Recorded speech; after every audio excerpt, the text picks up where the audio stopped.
మాట్లాడదాం. రవిశంకర్ గారితో మాట్లాడి మళ్ళీ మీ దగ్గరికి వస్తాను. రవిశంకర్ గారు, ఈసారి చంద్రగ్రహణం ప్రత్యేకత ఏంటి? ఏ సమయం నుండి ఏ సమయం వరకు ఏర్పడుతుంది? దీని ప్రత్యేకతలు ఏంటి? ఈ చంద్రగ్రహణం మనం చూడవచ్చా? ఈ యొక్క చంద్రగ్రహణం వచ్చేటప్పటికి ముఖ్యంగా మనకు మధ్యాహ్న కాలం సమయం నుంచి అంటే 3:19 నుంచి మనకు స్పర్శకాలం స్టార్ట్ అవుతుంది.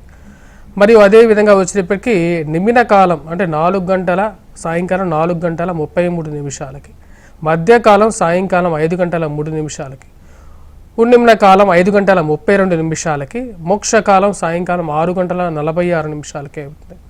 ఇది కేతుగ్రస్తంగా ఏర్పడుతున్నటువంటి ఈ యొక్క చంద్రగ్రహణంలో వచ్చేటప్పటికి మనకు కేతుగ్రస్తం అంటే కేతుతో కలిసినటువంటి చంద్రుడు అన్నమాట. మనకు ఇది ఆ రోజు పూర్ణిమ మనకు. మరియు అదేవిధంగా పుబ్బ మక ఉత్తర నక్షత్ర జాతకుల మీద కొంచెం ప్రభావం, సింహరాశి జాతకుల మీద ఎక్కువగా ప్రభావం అనేది ఉంటుంది. మరియు ఇది సాయంకాలం పూట మనకు ఇది జరుగుతున్నటువంటి గ్రహణం కాబట్టి ఇది ముఖ్యంగా ఆ సమయానికి మనకు చంద్రోదయం అయినటువంటి సమయం కాబట్టి చంద్రుడిని మనం ఈ యొక్క మార్చి నెలలో వచ్చేటప్పటికి చంద్రోదయాన్ని మనం ఆ సమయానికి కొన్ని ప్రాంతాల్లో చంద్రుడు కనపడతాడు, కొన్ని ప్రాంతాల్లో కనపడకుండా కూడా ఉంటాడు. కాబట్టి చూసేటువంటి సమయం అనేది చాలా తక్కువగా ఉంటుంది. కాకపోతే గ్రహణ నియమాలు శాస్త్రం ఏం చెప్తుంది అంటే మనకు సాయంకాలం పూట జరుగుతున్నప్పటికీ కూడా అంటే గ్రస్తంగా జరుగుతుంది. అంటే సాయం సంధ్యకి మరియు అదేవిధంగా వచ్చేటప్పటికి మధ్యాహ్నానికి సాయంకాలానికి రాత్రికి మధ్యలో జరుగుతున్నటువంటి సంధి సమయంలో జరుగుతుంది. కాబట్టి అయినప్పటికీ కూడా ఈ యొక్క నియమాలని పాటించాల్సిందే. అంటే పట్టు విడుపు స్నానాలని పాటించడం, భోజన నియమాలని పాటించాలని చెప్పి శాస్త్రం చెప్తూ ఉంది. మరియు అదేవిధంగా వచ్చేటప్పటికి మనకు శాస్త్ర ప్రకారంగా ఏం చెప్పారు, ఉడికిచ్చినటువంటి భోజన ఏవైతే పదార్థాలు ముందు ఉన్నాయో వాటిని మటుకు మనం గ్రహించడానికి వీల్లేదు. కాకపోతే వాటిలో తర్వాత మళ్ళీ ఎప్పుడైతే మనకు గ్రహణం విడుస్తుందో ఆ యొక్క సమయంలో మనం ఏదైతే దర్భాలం కానీ కొన్ని తిండి పదార్థాల మీద పెట్టుకొని, ఎందుకంటే గంగా తూల్యంగా అవుతుంది అన్నమాట. ఎప్పుడైతే దర్భ ఆ యొక్క పదార్థాల మీద ఉన్నప్పుడు దాని తర్వాత ఇంటిలో శుచి అంటే శౌచం అయిపోయిన తర్వాత, ఎందుకంటే ఎప్పుడైతే కేతుగ్రస్తంగా కానీ రాహువు కానీ జరుగుతుందో ఆ యొక్క గ్రహ ప్రభావం అనేది ప్రతి ఒక్కరి మీద ఉంటుంది. కాబట్టి అందరూ పట్టు స్నానం విడుపు స్నానం ఆచరించిన తర్వాత ఈ యొక్క నియమాలను అనేది పాటించాలి. కానీ కొన్నిసార్లు ఏమవుతుందంటే మనం భోజనం చేయటం కూడా జరుగుతూ ఉంటుంది. మరి వాటికి పరిస్థితి ఏంటి అని చెప్పి కూడా శాస్త్రంలో ఏం చెప్పబడింది అంటే వచ్చేటప్పటికి ఆ యొక్క ఎప్పుడు మనం ఈ యొక్క గ్రహణ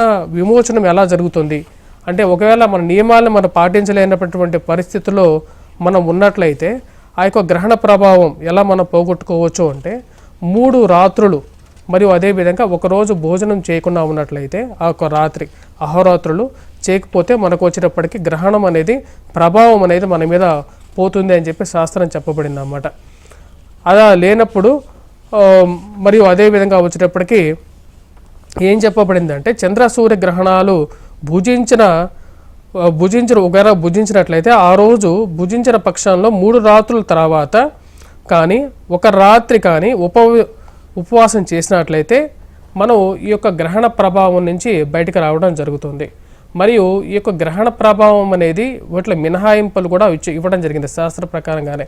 ఎవరెవరికి ఇవ్వడం జరిగిందంటే ఈ యొక్క గ్రహణ నియమాలు వృద్ధులకి చిన్నపిల్లలకి మన శాస్త్రంలోనే వారికి మినహాయింపు, ఎందుకంటే వారు తినకుండా ఉండలేరు కాబట్టి ఆ యొక్క సమయంలో వారికి మినహాయింపు ఇవ్వడం కూడా జరిగింది. వారు తినటంలో ఎటువంటి సమస్య అనేది కూడా లేదు.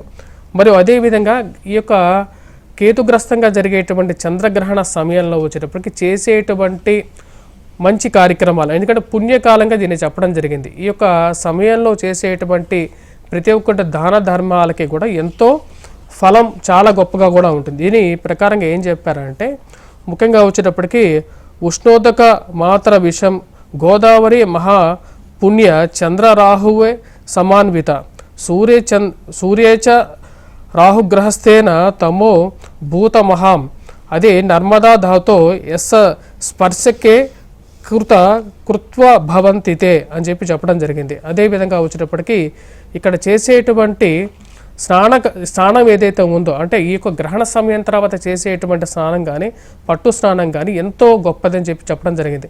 ఇక్కడ ముఖ్యంగా వచ్చేటప్పటికి గ్రహణంలో చేసేటువంటి స్నానానికి ఇంచుమించుగా వచ్చేటప్పటికి గంగా స్నానం చేసినటువంటి గొప్పతనాన్ని ఇవ్వడం జరిగింది. అదేవిధంగా గ్రహణ స్నానం ఆచరించినప్పుడు వచ్చేటప్పటికి అది కొంచెం బ్రహ్మవైరాన్ని తో కూడినటువంటి విధానంగా ఇవ్వడం జరిగింది.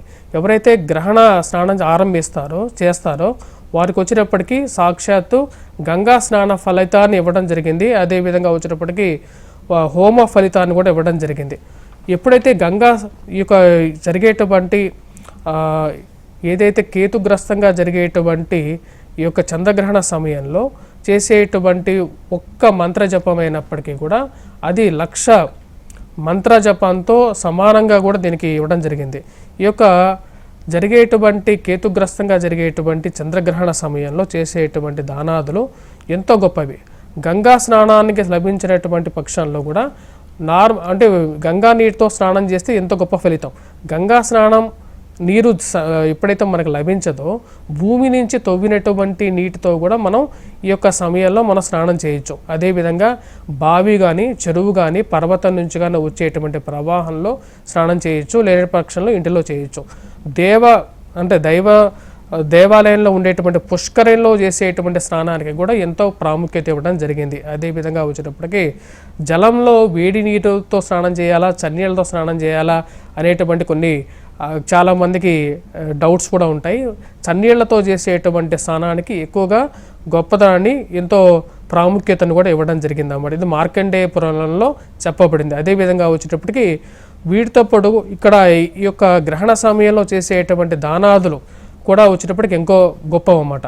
అన్నిటికన్నా స్నానంలో వచ్చేటప్పటికి సముద్ర స్నానం, విడుపు స్నానం చేయటం అనేది అన్నిటికన్నా చాలా గొప్పది. దాని తర్వాత గ్రహణ సమయంలో చేసేటువంటి దానం ఎంత గొప్పది అంటే వచ్చేటప్పటికి ఇది ఇంచుమించుగా కురుక్షేత్రంలో మనం చేసేటువంటి పవిత్ర దానంతో పాటు సరిసమానంగా కూడా శాస్త్రం చెప్పబడింది. అదేవిధంగా ఈ యొక్క రోజున చేసేటువంటి సమయంలో చేసేటువంటి దానం ఆవులు, గజములు, నువ్వులు, అన్నము, రత్నము, బంగారము, భూమి వీటి కాకపోయినా సరే మనం చేతిలో కొంచెం ధనాన్నైనా సరే లేకుండా ఏదైనా సరే దానం చేసినా సరే ఇంచుమించు కురుక్షేత్రంలో దానం చేస్తే ఎటువంటి ఫలితం వస్తుందో అటువంటి ఫలితం మనకు వస్తుందని చెప్పి శాస్త్రం చెప్పబడింది. వాటితో పాటు ఈ యొక్క ముఖ్యంగా వచ్చినప్పటికీ ఈ యొక్క కేతుగ్రస్తంగా మనం జరిగేటువంటి గ్రహణ సమయంలో చేసేటువంటి జపాదులకు వచ్చేటప్పటికి మహా ఫలితాన్ని మరియు అదేవిధంగా వచ్చేటప్పటికి కొన్ని సమయాల్లో ఈ యొక్క గ్రహణ సమయంలో చేసేటువంటి కార్యక్రమాలకి మహోత్కృష్టమైనటువంటి ఫలితం ఉందని చెప్పి మన శాస్త్రంలో చెప్పబడింది.